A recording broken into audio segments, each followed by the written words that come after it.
Buenas noches, toda la verdad está en el aire a través de Luna TV, Canal 53. Tony Rodríguez, orgullosamente formando parte de esta familia. Y la verdad es que hay unos números por ahí que el pueblo trata de combinar para entender. Porque el pueblo sabe combinar números. La masa social pobre en cualquier parte del mundo cree en la suerte, cree en la casualidad, cree en los azares. Y por eso usted los ve que combinan números y juegan al palé, a la tripleta, al loto, que son 6 números, y a unas combinaciones ahí que parecería imposible dar con ellas, pero hay gente que finalmente la pega.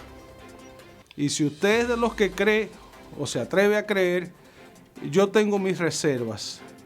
Pero el tema es el siguiente: el Banco Central ha dicho hubo crecimiento económico en la República Dominicana el pasado año y este año la proyección también supera los 10 dígitos. Ha habido inflación de un 8%, una de las más galopantes de América Latina. La inflación en República Dominicana, componente externo, componente interno. Aquí también hay especuladores, hay agiotistas. Aquí hay gente que juega a ganar, aunque al otro se lo lleve quien lo trajo. Habrá que preguntar quién lo trajo. El factor inflación está dado por la crisis del tráfico de mercancías, la crisis de los contenedores, así le denominan. Esa crisis tiene un origen, la pandemia de la COVID-19, que inició en diciembre de 2019 y ya estamos en 2022 y no termina. O sea, una crisis sanitaria que deriva en una crisis de salud, que deriva en una crisis existencial, un sálvese quien pueda. Ya, el mundo ahora quiere pelear. Ahora queremos guerra con mascarilla. Y el pretexto es Ucrania, pero también ya en el Estado Islámico, en Siria, esa zona, ha habido incidencia de ataques, al menos de Estados Unidos, contra uno de sus líderes y uno de los líderes islamitas. Estados Unidos enfrenta, persigue, prejuicia. Pero para Rusia el problema es Ucrania. Pero no es Ucrania, es la OTAN, es la Organización del Tratado Atlántico Norte. Un grupo, digamos una especie de CEPORA, una corporación de países, de potencias petroleras que tiene unos intereses por un estrecho mar y en base a eso mantienen unos ejércitos flotantes y unos misiles y ya nos estamos acercando a una guerra. Y Rusia parece que despertó tarde porque se ha comenzado a dar cuenta y está sacando las uñas y dice, bueno, no le podemos permitir a Ucrania, nuestro vecino, que se alíe a Estados Unidos, que se alíe a la Unión Europea y que comience a jugar el gato y el ratón con nosotros. Ese es el sentido común ruso. Estados Unidos dice, ahí hay una injerencia, vamos a formar un bloque, vamos a evitar que Rusia se quede con el territorio de una ciudad perteneciente a Ucrania, ya hicieron un puente, ya el ejército ocupó, se hizo un simulacro de independencia. Bueno, el tema es complicado porque para nosotros la distancia nos hace parecer poco interesante, poco atractivo el tema. Pero el petróleo está a $90 y ustedes no creen que tiene un nexo con eso. Pero los combustibles están ahora mismo a un nivel insoportable. Ya la gente comenzó a desesperarse, ya los choferes aumentaron los pasajes. Intran dice, no ha autorizado el aumento de los pasajes, pero dice que no hay manera de hacerlos bajar. Oigan la lógica del asunto. El obispo Castro Marte dice a la población que soporte. Está llamando a la población a ser resiliente ante las alzas de los combustibles. Y no podemos decir que son alzas injustificadas porque sus razones tienen. El petróleo está más alto, no me digas que es por invierno, que es por la crisis de los misiles, que si Ucrania, que si Estados Unidos, que si la OTAN, que si Rusia, que si Putin, que si Biden. El tema es bien complejo. Pero se están formando bloques. El bloque ruso chino. Rusia, 700 millones de habitantes. China, 1.350 millones de habitantes. Ahí está la tercera parte de la población mundial. Ahí están los dos ejércitos más grandes del mundo. Esto para comenzar, ¿eh? Pero Estados Unidos tiene presencia militar en la zona de influencia de la OTAN y entonces tiene armamentos poderosos cerca de Ucrania, cerca de Rusia, cerca de China inclusive. Por eso ustedes han visto las alianzas estratégicas entre China, Corea del Norte, Rusia, la zona de los países que hacen frontera con Rusia. Y entonces hemos vuelto esto un arroz con mango y el mundo está al borde de una guerra. Y el petróleo está a $90 y hay inflación en todo el mundo. Y el dominicano pueblo no lo entiende.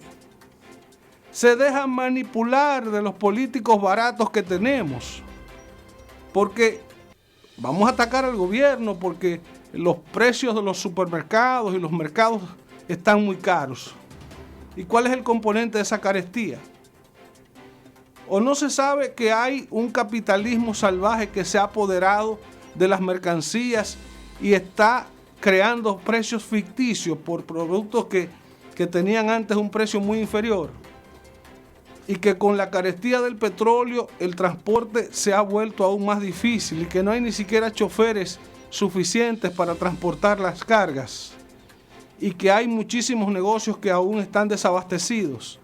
Negocios a los que no les ha llegado todavía completa la mercancía solicitada para Navidad y ya estamos en febrero. Pero febrero es el mes de la patria.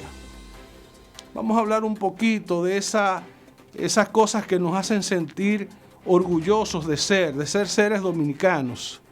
Descendientes de Duarte, Sánchez y Mella, de Luperón, de Santiago Rodríguez. ¿Qué más? ¿Cuántos héroes? Y entonces aquí quiero parodiar un poco a Andrés Oppenheimer, que nos restriega a los latinoamericanos, que miramos mucho hacia el pasado. Pensamos mucho en nuestros héroes, en la valentía, en la gallardía, en la vocación de sacrificio de nuestros héroes. Pero descuidamos el presente, y el presente es, vamos a ver para la cárcel de la Victoria, para que se sepa lo que es una cárcel en este país. Vamos a ver hacia problemas como los que tenemos del déficit de viviendas, ahora con las lluvias, cómo se ha, descubierto ese ADN de pobreza que tenemos en el país. Cuántas casas en estado inhabitable. O sea, si se hace un análisis serio, el Ministerio de la Vivienda debería decir, hay 1 o 2 millones de viviendas en este país en las que no deben habitar personas. Están en zonas vulnerables. Es más, aquí se le vio el refajo hasta la casa de los ricos, a los apartamentos de la clase media. Se le ha metido agua por debajo de la puerta y por los filtros del techo, por los baños, por las cocinas, por los patios. ¿Y cuánta agua es que ha caído? Señores, ni siquiera es un ciclón lo que anda por ahí, es un sistema frontal. Es una lluvia más o menos concentrada. Es una presión atmosférica casi estacionaria. Está enquistada en la parte norte de la isla. Por eso ustedes ven que las provincias que están en estado de alerta son todas de la región norte. Eventualmente entraron 2 del este, pero nada en la capital. En la capital se jugó pelota y no hubo ningún juego que se detuviera por lluvia. La Serie del Caribe terminó y terminó bien y fue un éxito. Perdimos, pero terminó bien la Serie del Caribe. Fue un buen espectáculo. La República Dominicana fue un país anfitrión de un evento de calidad y de eso hay que alegrarse. En relación al precio de los combustibles, no voy a cansar con el tema. El movimiento rojo, se ha desatado ahora un movimiento rojo que lo dirige el santiaguero abogado Monchi Estrella, está alertando a la población sobre la carestía de los combustibles y está llamando a una reflexión y está advirtiendo la posibilidad de protestas porque los combustibles están al precio que tienen que estar, de acuerdo a cómo está el comportamiento del petróleo a nivel internacional. dominicano y del Ministerio de Industria y Comercio de no poner el corazón en el oído del pueblo y rebajar los combustibles y eliminar el impuesto al GLP, modificando la ley de hidrocarburos, nos ha obligado a hacer actividades de alerta desde el 29 de octubre hasta la fecha. Hoy le anunciamos al país que estas actividades ya no serán de alerta, serán movilizaciones barriales en el país que iniciaremos en la zona sur de Santiago el próximo viernes. El gobierno, de manera testaruda, repito, no ha hecho caso. Y hoy tenemos el combustible más caro de toda Centroamérica y el Caribe. En la tabla de precios, el combustible más caro, y eso no es posible. Y eso se da no solo por el alto precio del barril de petróleo, sino porque el gobierno utiliza de manera descarada los impuestos al combustible para el pago de una deuda externa que él mismo la acrecienta aceleradamente. Yo dije en estos días, en otro medio en el que tengo participación, que con todas las inundaciones que han habido en distintos pueblos, en Santiago hubo inundaciones, en la línea noroeste, Montecristi, Villa Vázquez específicamente, hubo inundaciones en Puerto Plata, en la zona del río Camú, en Samaná, en la zona del Malecón, pero en Santiago Centro no hemos visto los entaponamientos, los desbordamientos de agua. Hace tiempo que yo no veo el mar que desciende de los cerros de Gurabo. Algo se ha hecho ahí para resolver el problema del drenaje, el problema del sistema del alcantarillado, los desagües, la pluvialidad de la ciudad. Ciertamente Corazán ha hecho inversiones importantes. El Ayuntamiento de Santiago, en la gestión actual de Abel Martínez, ha hecho inversiones importantes y Santiago tiene, digamos que una mejor cara en ese aspecto. Aunque yo tengo un juicio crítico con relación a la dinámica de desarrollo y evolución de Santiago en los últimos 30 años, porque yo he estado aquí. Yo pocas veces he dormido fuera de Santiago y estoy en cada acontecimiento importante. Soy un testigo presente siempre de las cosas que suceden y un crítico de las que no suceden o que debieran suceder mejor. Entonces Santiago ha sido una población que se ha crecido, que se ha desarrollado estructuralmente, que se ha expandido horizontalmente, que se ha expandido verticalmente, casi en un 100% con la inversión privada. Porque Balaguer fue el último que fue aliado de Santiago en la construcción, el que construyó el Palacio de Justicia, el que construyó el Hospital Cabral Ibáez, el que construyó el Gran Teatro del Cibao, los edificios de la Avenida Las Carreras, los edificios de la Yapur Dumit, los edificios de la Avenida Antonio Guzmán, y las avenidas como la Rafael Vidal, la Hispanoamericana, la Avenida Augusto Lora, el Puente Ercilia Pepín, el Puente de la Otra Banda. Todas esas son obras de Santiago en los tiempos de Balaguer. Pero después se sucedieron otros gobiernos y la inversión pública se ha concentrado más en la capital. El PLD le dio por desarrollar la capital y desarrollar la tesis de que la capital es el país.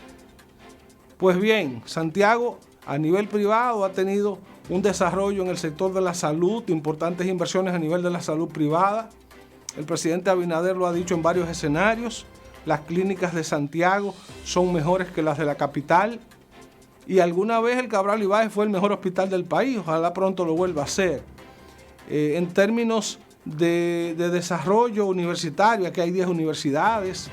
En términos de negocios, de plataformas de servicio, aquí hay bares, restaurantes, hoteles. Santiago es la meca de las zonas francas. Hay también una gran incidencia de la industria, de la agroindustria. Y además Santiago es un centro de comercio que sostiene todo lo que es la dinámica de consumo de los pueblos del Cibao. Eso es Santiago y así lo ve un santiaguero. Pero qué tímido fue Leonel Fernández en invertir en Santiago. Qué tímido fue Danilo Medina. El propio Hipólito Mejía, que aunque asfaltó calles de barrios, de urbanizaciones, que aunque hizo algunas obras, pero muy pírrico en términos de la vocación de descentralizar ese presupuesto. Ese presupuesto es muy capitaleño y por eso casi el 50% de la población del país vive en la capital, en el Gran Santo Domingo. Hay que ser más equilibrado a la hora de la inversión pública, a la hora de repartir incluso hasta los empleos, a la hora de distribuir la localidad de las instituciones del Estado, los ministerios, porque el Ministerio de Industria y Comercio pudiera estar en Santiago, el Ministerio de Turismo pudiera estar en Punta Cana o en Puerto Plata, el Ministerio de Agricultura pudiera estar en Moca o en La Vega, así para pensar un poco en voz alta. Veamos lo que ha estado pasando con las lluvias de los últimos días, aunque Santiago tuvo sus momentos de tensión, sobre todo en las partes bajas, en las zonas de incidencia de arroyos como Gurabo, Nivaje, Urabito, esas zonas, pero más los daños se concentraron en lugares del noroeste, Villa Vázquez, en Puerto Plata hubo inundaciones urbanas, en Samaná, en el malecón de Samaná, en la zona turística. Miren ustedes qué momento de tensión se vivió con el temporal que hemos tenido en los últimos días. Malecón de Samaná, parece el Bajo Yuna ahora mismo, mírenlo ahí. Agua por todo el camino, estamos en pleno Pucho Palmaval, mira Malecón, mira donde juegan Andómeno, donde, mira, eso, un solo mal ya. La suerte que ya va bajando, ahorita tuve que engarranjarme arriba. Dígame.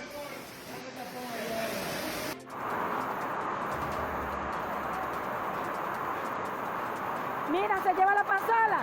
Se lleva la pasola. Se llevó la pasola. ¿De quién es la pasola?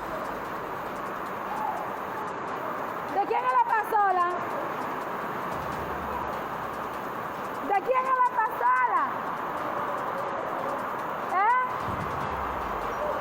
Se la llevó la pasola y río aquí.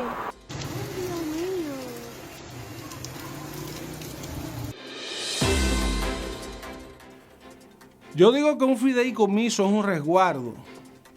Es usted acaparar algo, un bien, y decir, déjame dárselo, se lo voy a depositar a una institución o persona, me lo van a guardar, me lo van a cuidar. Es como un talento, me lo van a multiplicar, me lo van a acrecentar, me lo van a rentabilizar. Y yo le voy a decir en qué yo quiero utilizar esos beneficios y ese bien. Eso es lo que ha pasado con Punta Catalina, un fideicomiso, para quitarle a los políticos, ladrones, atrapacheles, aprovechados de la red pública, del Estado dominicano, de que no se estén quedando con los bienes ajenos. Para evitar eso, el gobierno decidió un fideicomiso para cuidar a Punta Catalina, para salvar el despropósito de haberla hecho como una planta a carbón y no en otro tipo de combustible, para quitarle un poco de impacto a todo el peso negativo que esa obra representa y ha representado para este país como la obra más costosa y a la vez fallida. O sea, una inversión pública que es una vergüenza. Seguimos haciendo malos negocios. Leonel Fernández salió a comprar unos aviones para Brasil y los compró muy caros, muy por encima de su precio normal. Y así Odebrecht se aprovechó y ganó de manera sospechosa una serie de licitaciones, de contratos, de obras como Odebrecht, obras como el acueducto de la línea noroeste, obras importantes, la circunvalación norte, parte de las inversiones del este del país, del nordeste, la carretera Jarabacoa, La Vega, qué dichosa esa compañía de lograr tantos contratos. Y al final de cuentas, entonces, se voltea la punta, porque yo me ha dado por parodiar un poco a Punta Catalina. El tollo lo hizo Danilo Medina, lo hizo la gestión del PLD, y ahora tratan de echarle lodo al gobierno de Luis Abinader diciendo que quieren privatizar a Punta Catalina. Le quieren quitar ese diamante al pueblo dominicano. Y como es un pueblo ignorante que no conoce mucho de estos términos exóticos, entonces se ha distorsionado el concepto de lo que es un fideicomiso. Leonel Fernández con el nudillo parece un relevista corto, diciendo que no es lo mismo un fideicomiso público que uno privado, que nosotros tenemos una ley de fideicomiso privado y no público. Y entonces ahora el gobierno ha dicho, vamos a auditar a Punta Catalina, vamos a exprimir ese bagazo, vamos a sacar la última verdad de ahí. Y si falta algo, que se ocupe la justicia. Y ha puesto gente a temblar, ¿eh? Hay un economista ahí que tiene incontinencia y no le voy a decir de qué. Bueno, pues un fideicomiso lo explica el director de Comunicación Estratégica de la Presidencia de la República, Homero Figueroa. El fideicomiso, por definición, es una relación de voluntad y confianza mutua entre dos partes para administrar fielmente los bienes cedidos en estricto apego a las instrucciones y a los requerimientos formulados por el propietario de los bienes. Todos los fideicomisos están compuestos por tres partes: una persona física o jurídica que transfiere derechos de propiedad, una persona jurídica autorizada por la ley a recibirlos y administrarlos para cumplir las instrucciones dadas, y una persona física o jurídica beneficiaria de la administración de los bienes. En el artículo 3 del decreto 538-21 se indica de forma clara e inequívoca que las tres partes constitutivas del Fideicomiso Público Central Termoeléctrica Punta Catalina son instituciones del Estado Dominicano: la CDEE, que a través de su órgano de gobierno, la Comisión de Liquidación, transfiere todos los bienes y derechos; la Fiduciaria Reservas S.A. recibe en calidad de administradora los bienes y derechos; y el Ministerio de Hacienda, que será el beneficiario en favor de quien serán administrados los bienes y derechos cedidos al fideicomiso.